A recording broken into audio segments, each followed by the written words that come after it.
Bien,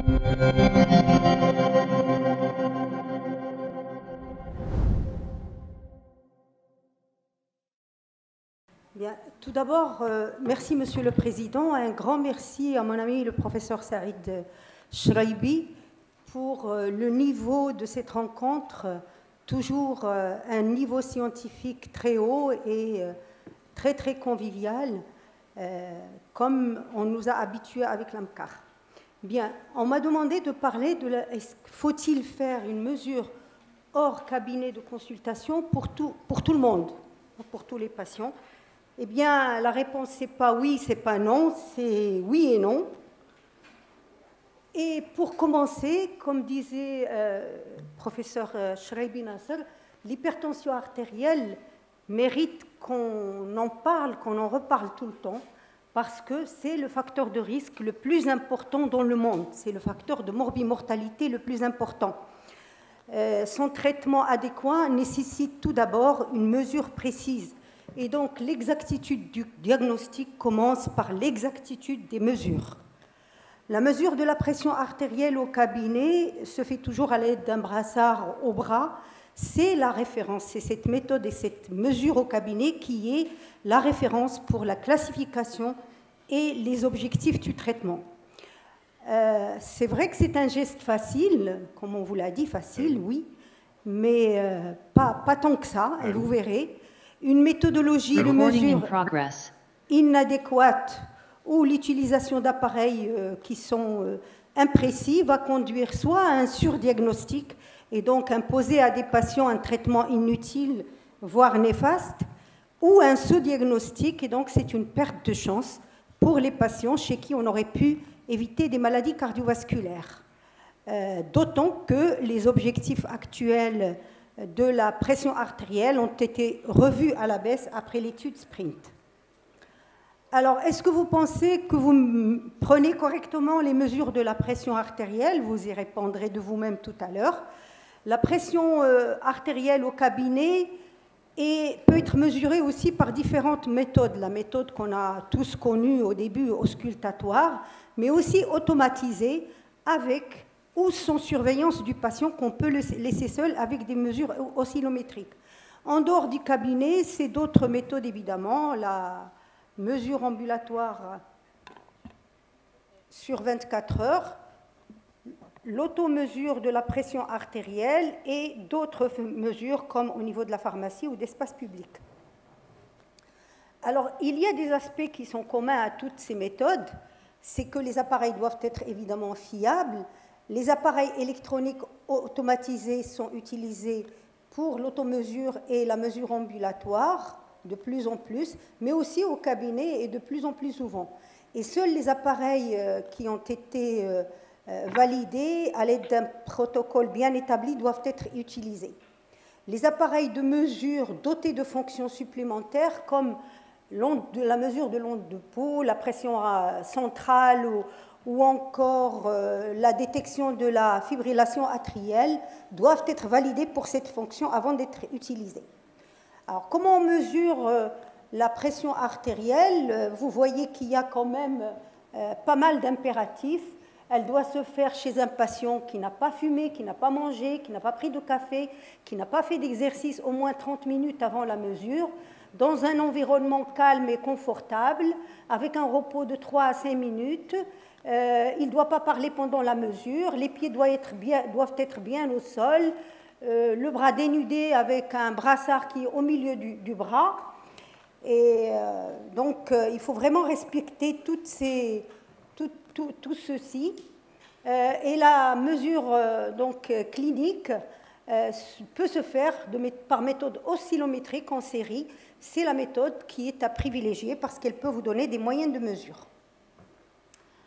Le choix des tensiomètres est crucial et important.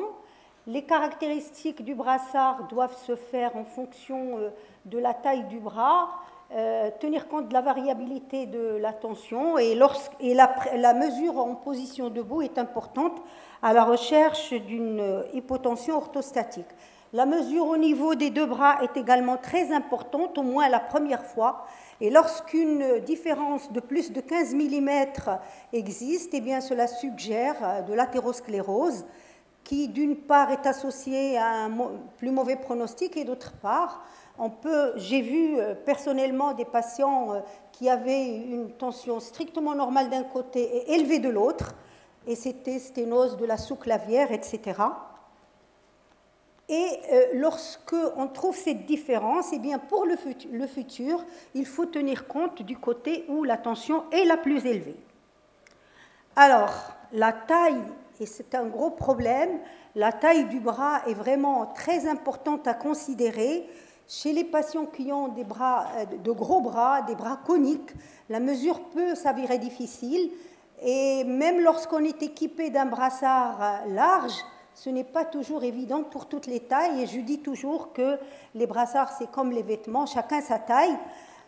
Donc pour ces patients-là, il faut s'aider de la mesure au niveau du bras, soit par oscillométrie ou par palpation du pouls radial, ou parfois des brassards au niveau des poignets qui ont été validés, en sachant que la mesure au niveau du poignet n'est pas recommandée parce qu'elle est imprécise.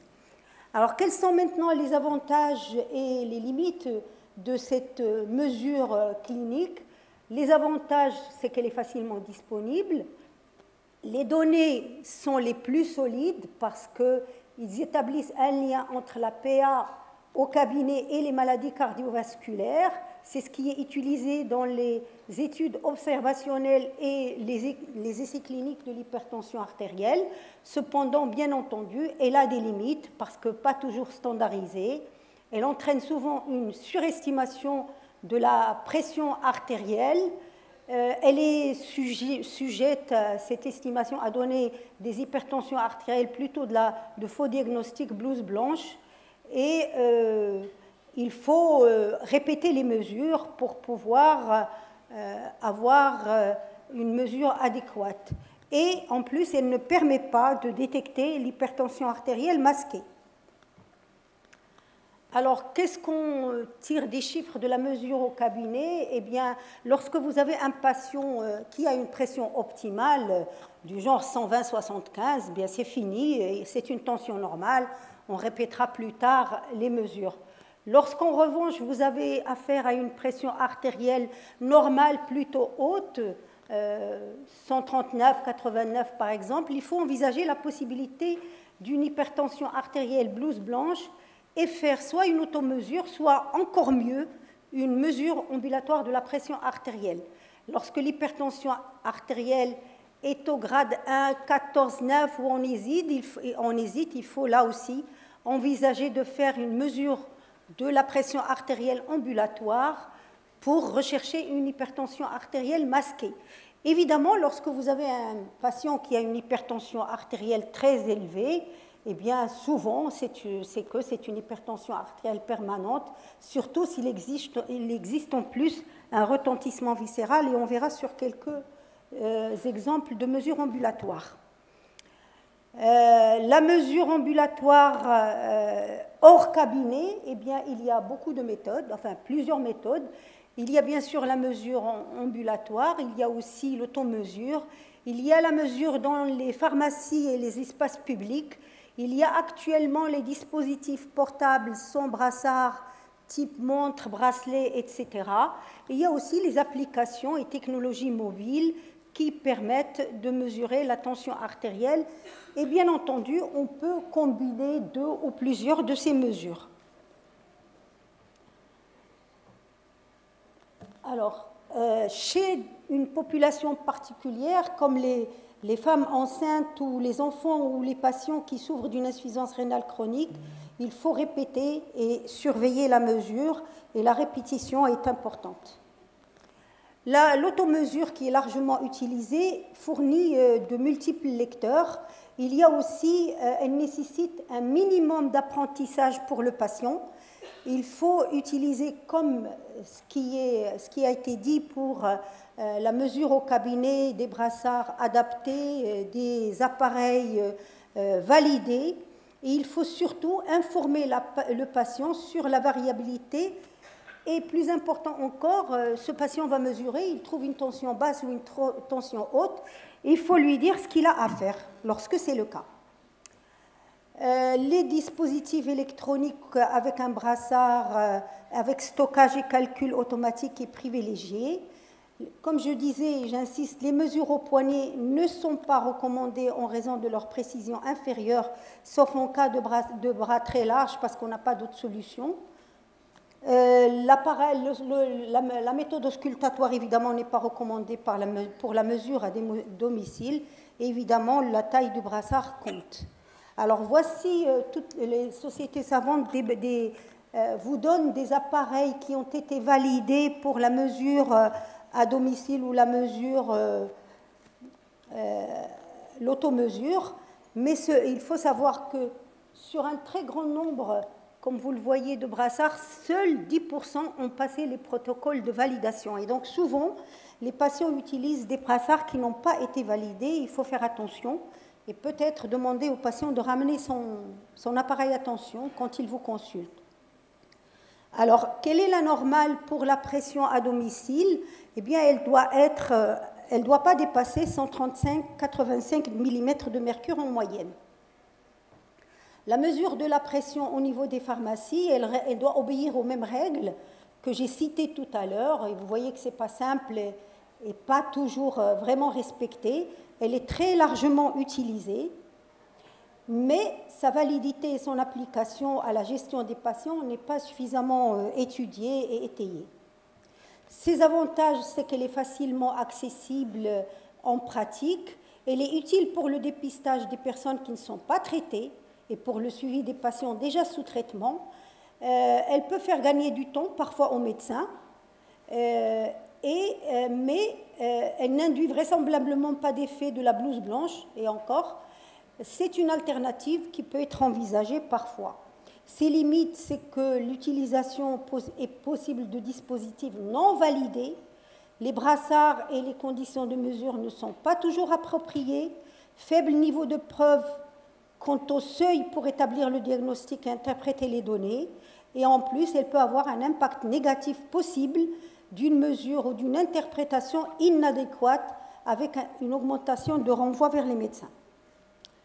Dans les espaces publics, type association, etc., les mêmes définitions restent de mise, sont utilisables uniquement pour le dépistage. Les avantages et les limites, c'est utile pour dépister, accessible au public, peut faire gagner du temps aux médecins. L'utilisation, ses limites, c'est que l'utilisation possible, encore une fois, de dispositifs non validés, parfois des interprétations inadéquates, le respect de tout ce qu'on a dit tout à l'heure n'est pas toujours observé, et puis les seuils de définition de l'hypertension par cette méthode n'est pas connu. Et il y a une absence fréquente de professionnels de la santé. Au niveau des technologies mobiles, de nouvelles technologies portables sans brassard peuvent donner une évaluation détaillée de la pression artérielle sur 24 heures, voire sur des semaines ou des mois. Ces dispositifs pour l'OMS offrent de nombreux avantages pour les chercheurs et pour les patients également, mais là encore, la précision et l'utilité ne sont pas encore certaines parce qu'on n'a pas suffisamment de recul. Alors, on sait qu'il y a une expansion impressionnante d'appareils mobiles, ce qui fait que l'OMS a identifié comme étant promoteur de potentiel de meilleures conditions de la santé, y compris dans les pays à faible revenu, grâce à des stratégies basées sur les applications mobiles, on peut avoir un dépistage beaucoup plus large. Et évidemment, on est au niveau... la santé numérique est une approche qui est prometteuse, avec un potentiel d'améliorer la prise en charge des patients hypertendus, mais les interventions proposées sont très hétérogènes et des essais contrôlés randomisés de puissance adéquate sont nécessaires. Même si on a mesuré attentivement la pression artérielle, et même si on a fait attention, eh bien, il reste quand même 15 à 25% des patients qui auront une hypertension de la blouse blanche non diagnostiquée et 10 à 20 une hypertension masquée. La mesure ambulatoire, que vous connaissez très bien, détecte l'HTA blouse blanche et l'HTA masquée. Elle confirme l'hypertension non contrôlée ou résistante. Elle évalue la pression artérielle pendant les activités quotidiennes, détecte l'hypertension nocturne et les patients d'hyper ou non d'hyper, et détecte parfois une baisse excessive de la pression artérielle. Elle reste quand même d'accès relativement limité. Le coût n'est pas... Si on la répète énormément, elle est quand même coûteuse. La reproductibilité n'est pas toujours au rendez-vous. Et souvent, la PA au sommeil n'est pas calculée en fonction des heures du sommeil du patient. Alors, les mesures hors clinique sont importantes parce qu'on a toujours établi un lien étroit entre la mesure hors clinique et l'existence d'une hypertrophie ventriculaire gauche, par exemple, ou une microalbuminurie ou une protéinurie. Ces avantages, c'est que les résultats sont objectifs, détectent l'HTA blouse blanche et l'HTA masquée, confirment le diagnostic, évaluent la PA pendant les activités et pendant le sommeil, et détecte une éventuelle baisse excessive de la pression artérielle. Mais l'accès reste limité, comme j'ai dit tout à l'heure, et parfois il y a des patients qui sont dérangés ou un peu réticents. Ces indications pour le diagnostic initial, elle peut faire le diagnostic initial, détecter, comme je l'ai dit tout à l'heure. Alors il faut savoir que on conseille un intervalle de 15 à 20 minutes nuit et jour. On ne fait plus la différence entre l'intervalle dans la nuit et le jour. Et donc, il faut préciser la pression. Elle permet de préciser la pression en cas de discordance entre la pression mesurée au cabinet ou par automesure et ce que vous trouvez. Voilà, les seuils d'interprétation pour la mesure de 24 heures, vous les connaissez. Sur la moyenne de 24 heures, c'est inférieur à 130-80 et dans la journée, 135-85. Il existe normalement une chute nocturne qui est aux alentours de 10% et qui est importante parce qu'elle est corrélée aussi au pronostic. Voici pour vous dire le cycle normal de la pression artérielle, comment il y a une variabilité au cours de la journée. Et normalement, on doit avoir un journal d'activité pour le patient. Voici un type de journal. Maintenant... Vous pouvez conclure rapidement, s'il vous plaît. Vous avez largement dépassé. Voilà quelques exemples très rapides. Ici, une courbe typique d'une pression artérielle normale. Ici aussi, mais un aspect non d'hyper avec un petit effet blouse blanche, comme vous le voyez au début. Et là, franchement, un effet blouse blanche très net, comme on les voit chez les patients. Alors, pourquoi ? Dans un travail précédent que nous avions fait avec Dr Zaimi, ici présente, nous avions trouvé un effet blouse blanche dans environ 32% des cas. Voici l'aspect non d'hyper. Ici, un aspect non d'hyper avec une perte du cycle physiologique de la tension artérielle, une hypertension artérielle avec un cycle nictéméral respecté. Et là, comme je vous disais tout à l'heure, ce genre de patient, on n'a pas besoin en fait de faire une mesure ambulatoire quand la tension au cabinet est vraiment très élevée, une hypertension artérielle extrêmement sévère. Alors, je passe sur ces diapos pour conclure et vous dire que la mesure clinique reste quand même la méthode la plus utilisée, souvent la seule, pour le diagnostic et la prise en charge de l'hypertension artérielle, que c'est la méthode la plus étudiée et la plus solidement étayée sur laquelle repose la classification de l'hypertension artérielle et les seuils recommandés pour l'instauration d'un traitement ainsi que les objectifs thérapeutiques. Utiliser seul, quand même, néanmoins, il y a des limites, utiliser seul cette mesure peut conduire à des erreurs dans le diagnostic des hypertendus, qu'ils soient traités ou non traités. Dans la mesure du possible, les décisions de diagnostic et de traitement doivent être prises à l'aide de mesures de la pression artérielle en dehors du cabinet, automesure ou mesures ambulatoires. Et bien entendu, on peut combiner certaines de ces mesures. Je vous remercie. Merci beaucoup, professeur Habir, pour ce tour d'horizon très complet de la mesure. Les questions seront traitées à la fin.